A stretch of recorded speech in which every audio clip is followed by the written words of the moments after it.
Hello guys! ఎంతో టేస్టీగా ఉండే కరాచీ హల్వాని సింపుల్‌గా ఇలా ప్రిపేర్ చేసుకోండి. ఒక బౌల్‌లో ఒక కప్పు వరకు కార్న్ ఫ్లోర్, ఒక కప్పు వరకు వాటర్ పోసుకొని బాగా మిక్స్ చేసుకొని పక్కన పెట్టుకోండి. ఇప్పుడు స్టవ్ మీద పాన్ పెట్టి పాన్‌లో 2 కప్పుల వరకు పంచదార, 1 కప్పు వరకు వాటర్ పోసుకొని పంచదార బాగా కరిగేంత వరకు మరగనివ్వండి. పంచదార బాగా కరిగిన తర్వాత మనం ముందుగా ప్రిపేర్ చేసి పెట్టుకున్న కార్న్ ఫ్లోర్ మిక్స్చర్‌ని కూడా అందులో పోసుకొని బాగా కలుపుకోండి. ఇది కొంచెం దగ్గర పడిన తర్వాత ఒక టేబుల్ స్పూన్ వరకు నిమ్మరసం వేసుకొని కలుపుకోండి. ఇది దగ్గర పడిన తర్వాత ఒక టేబుల్ స్పూన్ వరకు నెయ్యి వేసుకొని నెయ్యి మొత్తం ఇంకేంత వరకు బాగా కలపండి.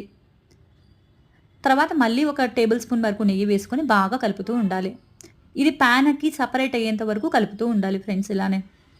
అందులోనే కొంచెం ఫుడ్ కలర్ వేసుకొని బాగా కలపాలి. ఇప్పుడు మన హల్వా అనేది రెడీ అయిపోయింది ఫ్రెండ్స్. మనకు కావాల్సిన డ్రై ఫ్రూట్స్ అన్నీ వేసుకొని మళ్ళీ ఒకసారి కలుపుకోండి. ఇప్పుడు ఒక బాక్స్ తీసుకొని దానికి నెయ్యి అప్లై చేసి మనం ప్రిపేర్ చేసుకున్న హల్వాని అందులో స్ప్రెడ్ చేసుకొని 1 అవర్ దాకా రెస్ట్ ఇచ్చి 1 అవర్ తర్వాత కట్ చేసుకుంటే ఎంతో టేస్టీగా ఉండే కరాచీ హల్వా రెడీ ఫ్రెండ్స్.